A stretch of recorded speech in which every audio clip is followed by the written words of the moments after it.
Welcome to the Beauty Matters podcast, where we discuss why beauty matters. Here we take a look at all things beautiful and how these things influence our view of the world. Join us as we investigate these topics by dialoguing with authors, speakers, and thinkers from around the globe.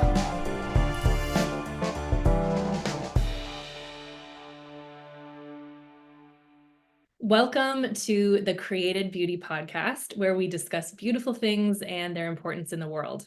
Today, we're joined by author Karen Swallow-Prior to discuss her brand new book, The Evangelical Imagination, hot off the press. The pages smell amazing, trust me.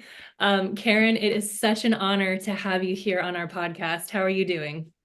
I'm doing great. Thanks for having me. And you're the first person to mention the smell of the book. And the smell of a book is so important. So thank you. I Yes, am it glad is. you noticed and appreciate that. I'm all about the brand new book. I was so excited when I ordered this and I got the email that it, because it's a fairly new book. When was it actually published? It came out in August 8th, but it still feels very new. So I mean, yeah, it's still new. What was it like for you when you got your first copy? It was very exciting. I mean, I have a pretty heavy hand in the design of the book. My publisher allows me to have a lot of input, and the way a book is designed matters to me. Not to, get too far ahead in the conversation, but there are color plates in it that I picked out and paid for the rights for. I helped design the cover very intentionally. So, I'm in, and the font, I've got to have this font and this layout. So I'm very involved. And when I opened that first copy that arrived, it was more beautiful than I had imagined it would be. And it was just really cool. And my editor got his copy like the day before, and he's like calling me up because he got the copy. And I'm like, I don't have mine yet. And so then I had to text him a picture as soon as mine came. So it's always exciting as a writer, but for me, because I care so much about the actual physical quality of the book itself, holding it in my hands was really cool. Yeah. Can I ask you a slightly controversial question? Oh, please do. I'm here for it. How do you feel about Kindles and those other sorts of things? Yeah, so I mean, I don't use Kindles or read books that way. If I need to, get access to something really quickly and look it up, it's nice to have the technology. But I do understand that for some people, it's the ease and accessibility um, ha- helps them to read more than they might otherwise. And so I think that's fine. And I think I do think some of it is what we're used to, but I also do, and some people just have grown up with that. But there is research in cognitive science that shows that, we activate different parts of our brain when we hold a physical book in our hand versus reading it on a screen. And so I do think people should just think about that and be aware of it, and just be intentional about how we read. And nothing takes the place of holding the physical book in my hand And smelling that delicious, and wonderful smelling smell. the smell. Right. They all smell so differently. I have so many old books I've had forever, and they just like that. There's a musty smell or a dusty smell or the brand new book smell. There's so many different smells. Yeah. Did you grow up with a lot of books as a child? Was that kind of part of I your background? did. I did. I mean, I think I had a normal childhood in the sense of, having a mom who read books to us kids. I mean, I think most parents do that. I'm the youngest of three. And so all of us children were treated the same way. But yeah, I am the only one who turned out to be, a reader, as to fall in love with reading. But when I was about 8, I started a library in my basement, and I just put all my books on a shelf, and I made all my friends check the books out, Did you have like little whether they wanted slips, to like or a not. system? I don't know if I had much of a system. I had something, but it was just like, I love the library. I love the books. I love the Scholastic Book Fair. I had books. I was just reading all the time. And, I wish my reading life were like that today. It's, I try to do, replicate it as much as I can, but I just had a wonderful childhood filled with books, and just, I don't know why it took with me, but it did. Well, we are all very grateful that it did because you are a marvelous author. And I, for one, was just so blessed by reading this and also challenged, on a personal level. So I really want to thank you. I'm sure I'm not the only person out there who has read this book and been challenged, but also deeply encouraged by its pages. And it makes me want to examine myself more and examine, what I see in my daily life more. And I think that principle is so strong in this work. In fact, I think in the introduction you said examination is an act of love. I remember that you Mm. wrote that in the introduction of this book, and I chewed on that sentence for quite some time. Examination is an act of love. And so I have a lot of thoughts around that, but maybe if you wouldn't mind just sharing what was in your mind when you wrote that. Hmm. Well, I've been paying attention a lot, as many of us have, to what I pay attention to. And, because we live in what a lot of cultural critics call an attention economy. I mean, that is the most valuable thing that anyone who wants to sell something or get our vote or whatever wants Mhm. from us is our attention. And so there are all these things driving to get our attention, whether it's clickbait or, pop-up boxes, all of those things. And it's so hard to not let them get all of our attention. And so again, as someone who grew up long before these things existed, just able to immerse myself for a whole day in a book, which is, obviously very rare now. I have work to do and so forth. But just, thinking about paying close attention and examining something and to examine it is to give it close attention. And that is, I mean, we can do it in a critical and haughty and negative way, of course, but it's still giving attention, and we can do it in a way that really just just shows love, gives love, and cultivates in us a love for that thing, that object that we're examining. That reminds me of when you talked about there's no such thing as an unseen rainbow. And That comes from Owen Barfield, just to yeah, make sure we give Owen credit where Barfield. credit's Sorry, where sorry, credit's sorry. I'm due. assuming that I'm Yeah, I was assuming. quoting him. Yes. Yes, sorry about that. That's all Almost right. got you in trouble there, but how it seems that attention affects and shapes our perception, and then perception in turn affects and shapes our imagination, which is a big part of this book. I mean, imagination is in your title. And so I'm just curious if I can ask you maybe on a personal level, what kind of things do you try to be attentive to? What kind of things do you try to shape your perception around as a way of then forming your own imagination? Hmm. Well, of course, I read a lot of books, right? And I read, my area of specialty and love is English novels from the 18th and 19th century. So that's sort of my center. And then I will read other novels, write or try to read contemporary fiction. And of course, I read a lot of nonfiction in my research. So reading is something that I've done my whole life. I continue to do. But I actually think it's true for all of us that we need to be balanced people. So because I spend so much time reading, there are other things I think I need to do to make me healthier and more whole. And so I do spend a lot of time outside in nature.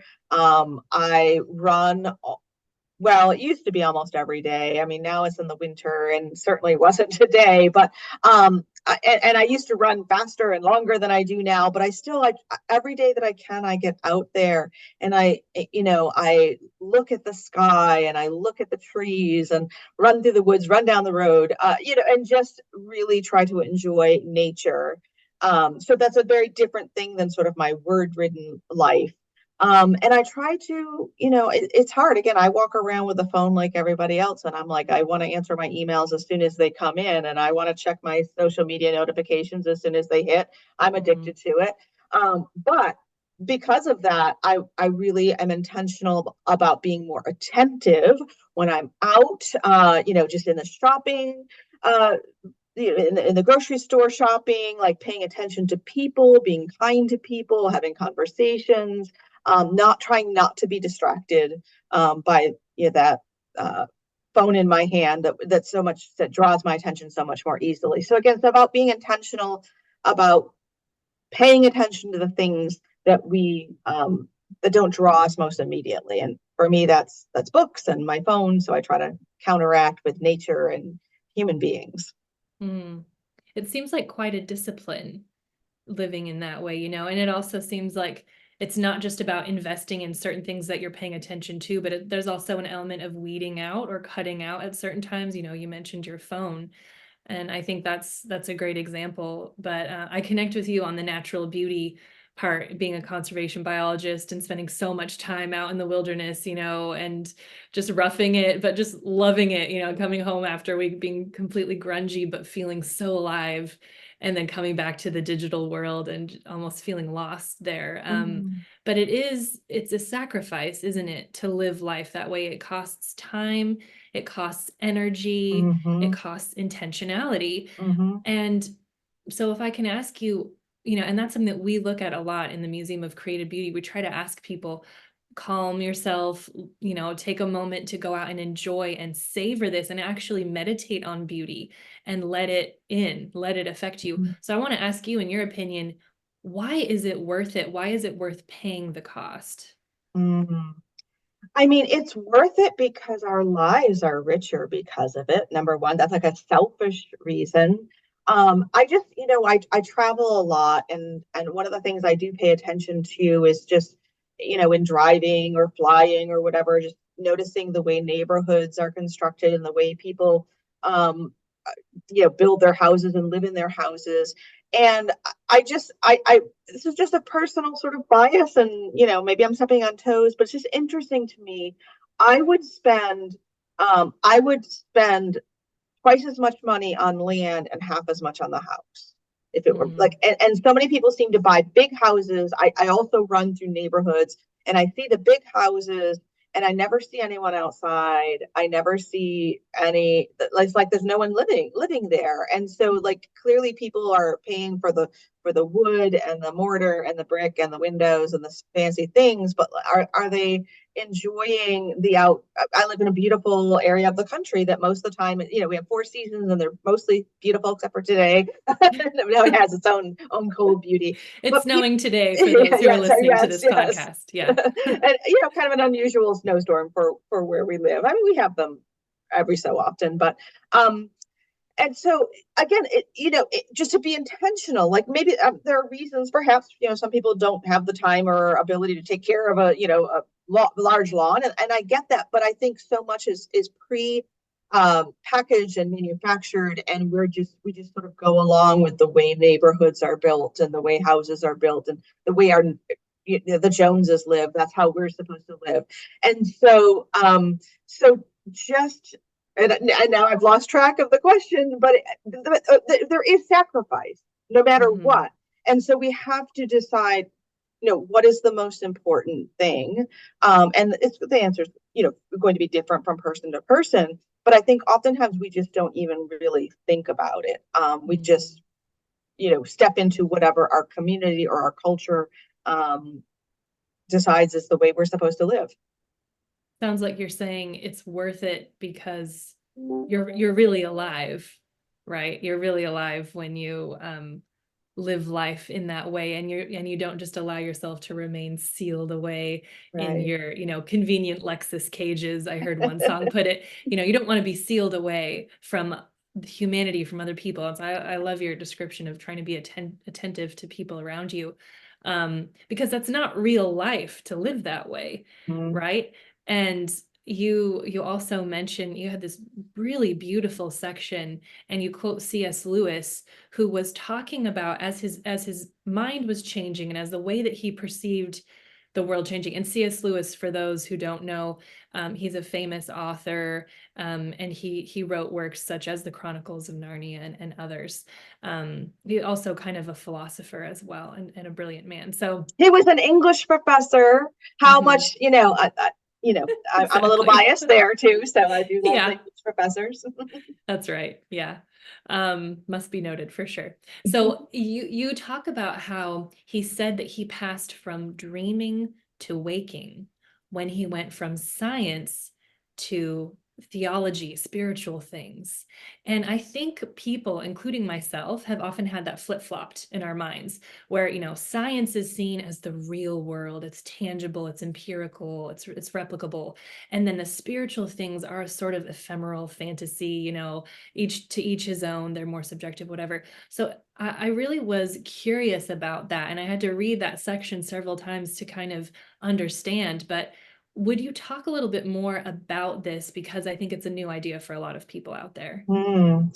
Yeah, that is, and that was actually a passage that of Lewis. I'm not a Lewis scholar.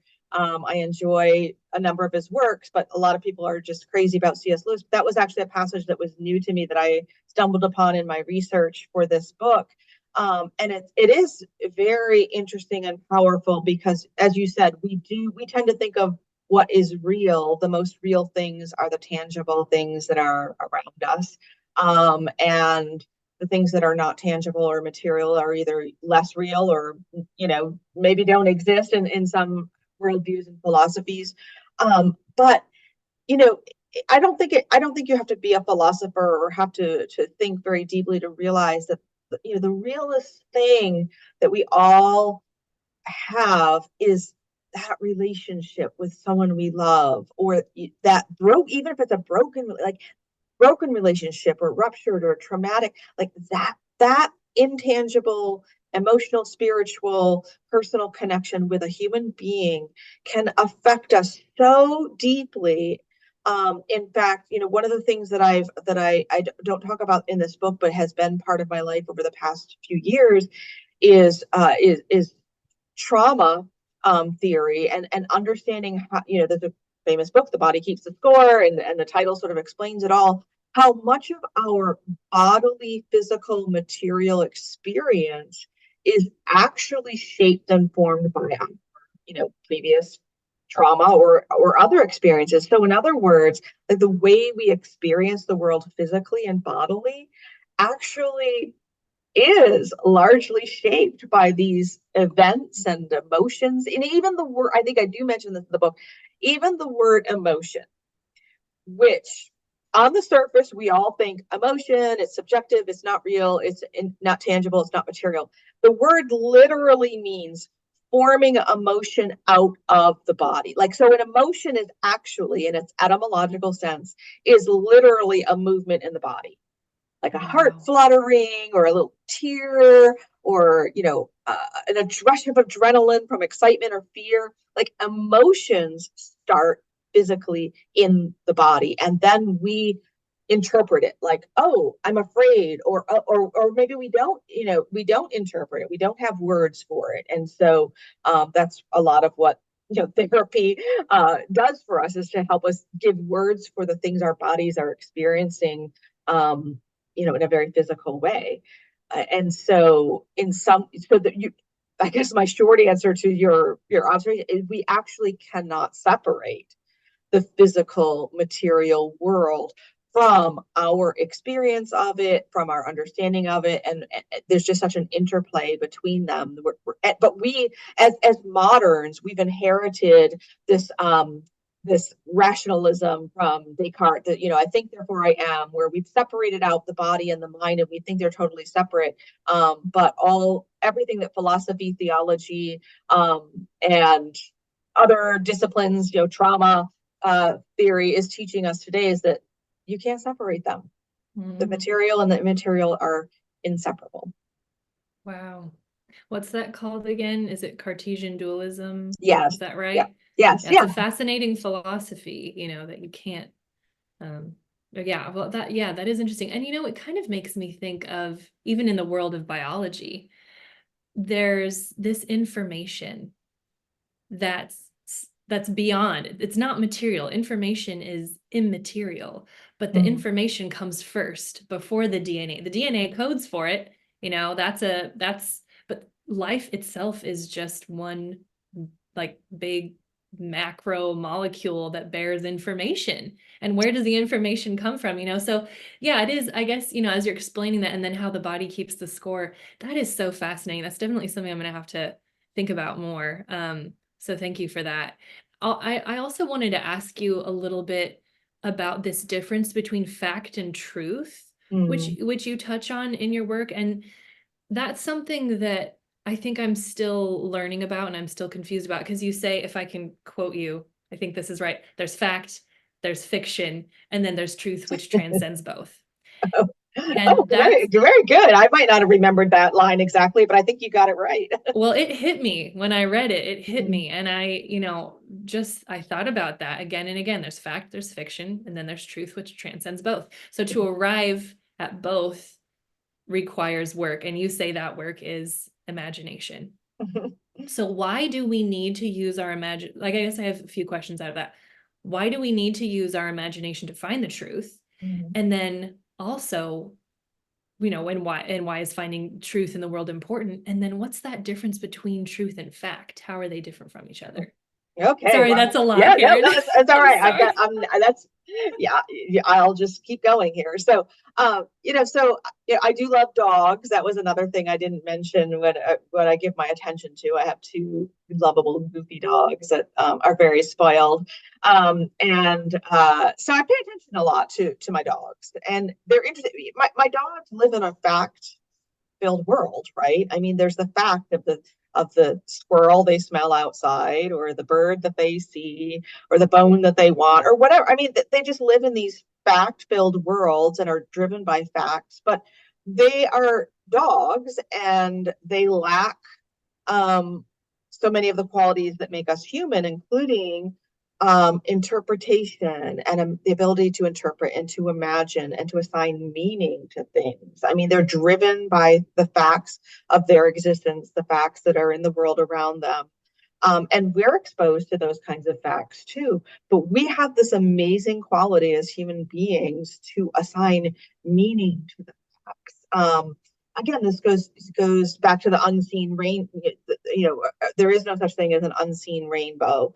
We have to perceive it, and the same is true of like birds. Like birds make these sounds, and my dogs hear them, but we assign the meaning of music or melody to them, or like, oh, this is this particular kind of bird or that kind of bird. And so we're using our imagination in those kinds of ways all day long, every day. It's part of what it means to be human. But we're not always distinguishing. We're not always, of course, like who wants to do that? Stop and say, well, this is the fact, and then this is the meaning I assign to it. Most of the time we're not thinking about it, but when we do become intentional, or for some reason we're forced to think about those things, as for example, just having an argument with a loved one where you might dispute the facts, and then you kind of agree on the facts, but you still have a disagreement about how to interpret or what the meaning is, or it wasn't what you said, it was how you said it, right? I mean, we've all Yeah. had those kinds of conversations, and so this is part of what it means to be human.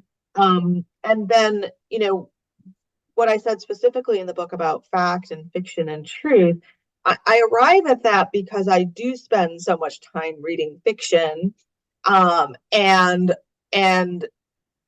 seeing the truth of the human condition and human experience through fiction in a way that I just don't think I would understand if it were, just the facts. And I think I in the book I quote this famous passage from Charles Dickens' Hard Times, with this famous teacher, Mr. Gradgrind, where he's asking his pupils like to what define a horse, and he calls on this little girl whose father works in with the circus horses. So she lives with horses her whole life, and she knows everything about the magic and power and majesty of a horse, but she's just like, she's afraid and she can't answer the question. And so Mr. Gradgrind moves on to another student who just like gives all the biological, I can't remember, you could probably remember, the biological and scientific details of a horse. The horse is a quadruped and da da da da whatever. And the teacher's I've got great. it right Yeah, here. oh, This go is where ahead, this read is it. where my bookmark is. Yeah.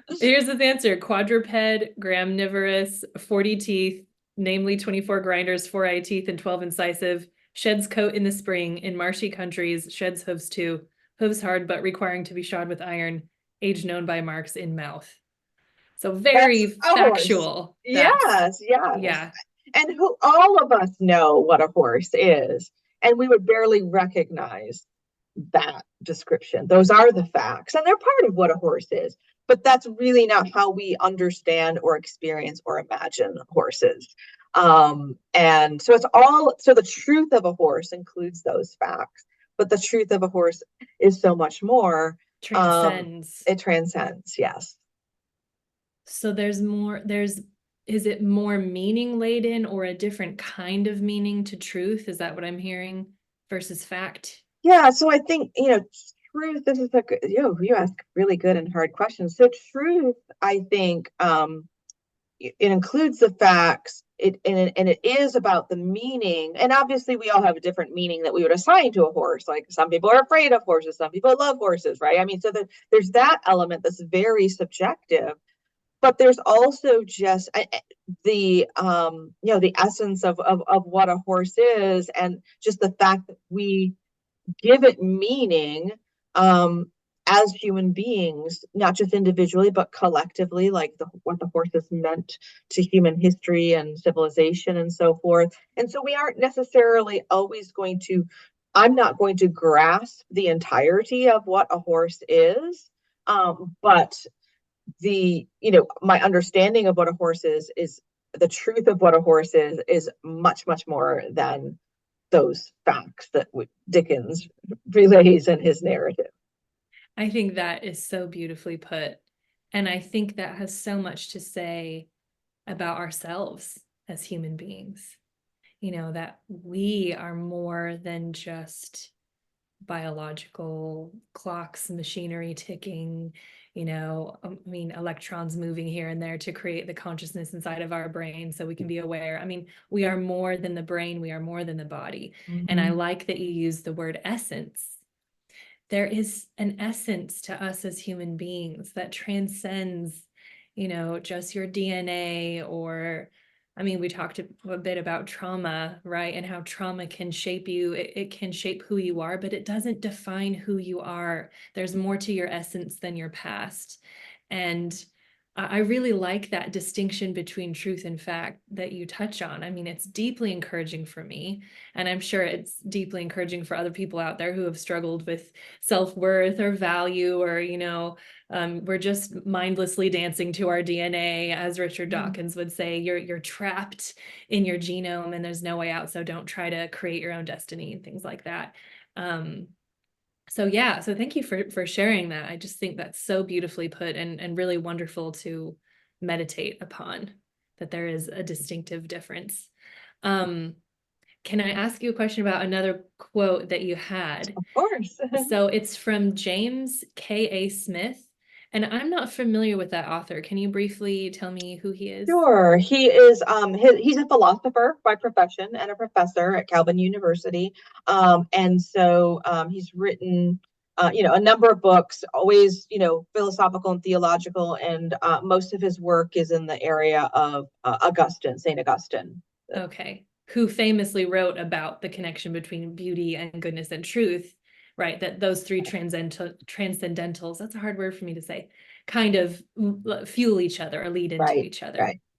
Yeah, absolutely. So Smith explains that, over time, rituals and practices that we have in tandem with what he calls aesthetic phenomena, those are pictures, stories, experiences of beauty, if you will, that those can mold and shape our disposition of the world, and even can mold and shape our desires. Mhm.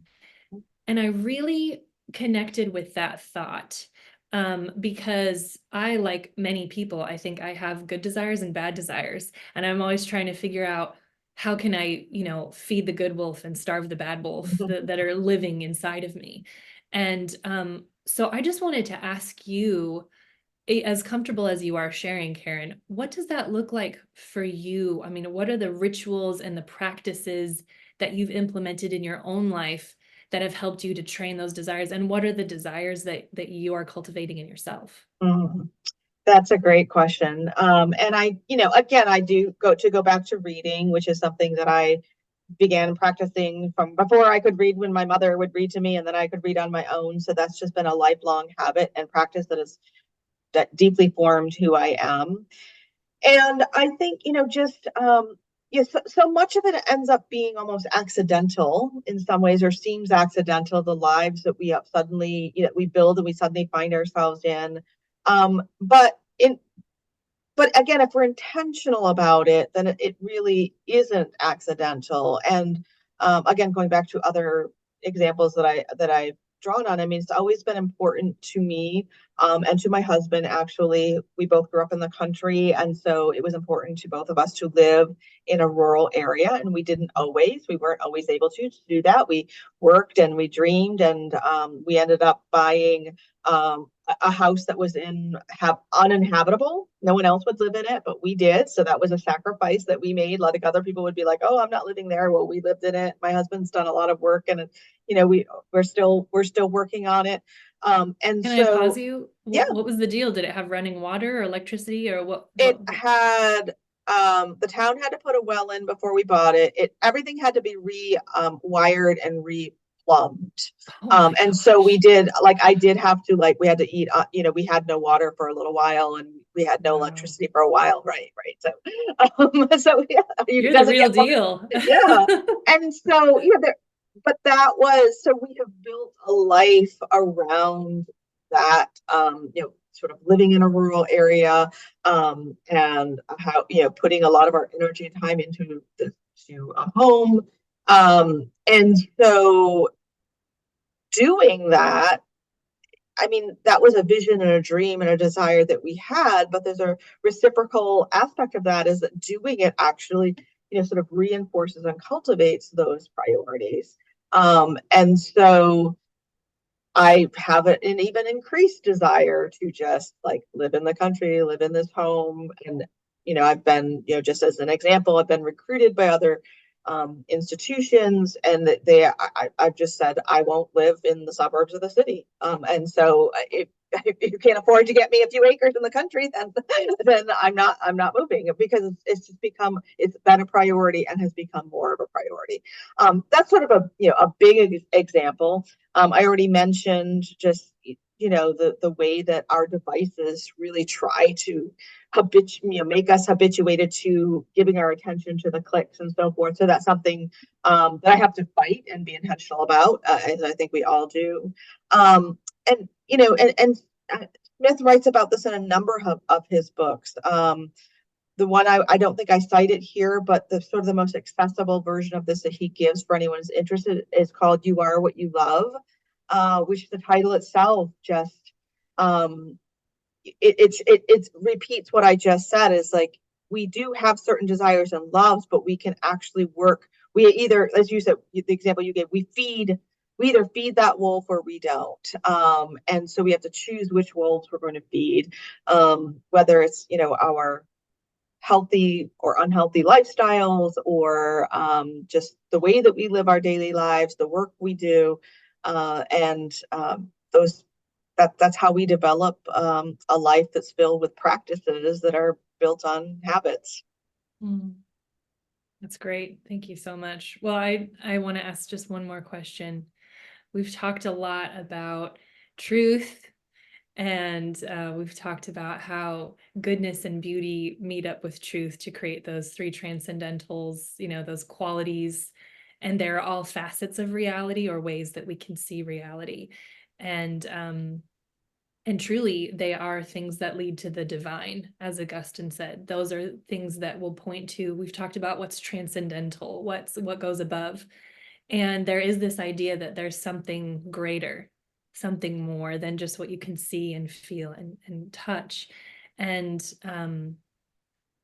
if you're willing to share, I would love to know, what is your experience of that divine? How would you describe that, and what's your relationship to it? Mm. Yeah, no, I love that question. Again, I think, a number of the things that we've already said, I've talked about what it means to be human. And I love nature, inanimate nature, the rocks and the trees and the sun and the sky and the clouds. And I love animate nature. I love dogs. I have chickens. I've had horses for most of my life. I don't right now. So I love all the animate creatures. Um, but there's just something different about being human. As I've already said, there's different, we can experience the same world, but we interpret it and find meaning in it so differently than even animals do. I mean, animals do to some degree, but there's still something different. And so for me, I mean, the I'm a Christian, and one of the sort of basic tenets of the Christian, human beings are made in the image of God. And that's a phrase that's just, well, I talk about it a little bit in my book because the word image is connected to imagination. Like, I believe that we are literally the God's imagination. Like, he imaged us. We're made in his image. He imagined us. And so when we use our imagination, we're actually like imitating this God whose image we're made in. I mean, something I could talk about for a long, long time, and I won't, but just that one central idea that there is a God who created this world that's so filled with beauty. Yes, it's very broken. We know that. We all know it. But it's just filled with beauty that shows us how it's supposed to be. He made all the, and we get to make things too, and even our desire to make things um, is a reflection of this God who made us. I mean, it just makes sense to me, and it makes rational, logical sense to me, and it also does match up, with the way that I've experienced the world and the way I've experienced God in my own life. Mhm. Thank you so much for sharing that. Really appreciate it. So again, I'm speaking with Karen Swallow Prior, the author of this wonderful book, The Evangelical Imagination. If you're spiritual, if you're not spiritual, if you're Christian, if you're Buddhist, whoever you are, read it. It was so helpful to me, truly on a deeply personal level as well as philosophical. So I want to thank you for creating this beautiful book for other people to enjoy and be blessed by. And thank you so much for being on our show. It's really been a pleasure to talk to you. Thanks for having me. The Beauty Matters podcast is a production of the Museum of Created Beauty. To create a free membership, go to museumofcreatedbeauty.org. Here you can explore our digital facility and be inspired and informed about the beauty of the natural world. We hope our collections will inspire you. To donate, visit our website and click on the Donate Now button.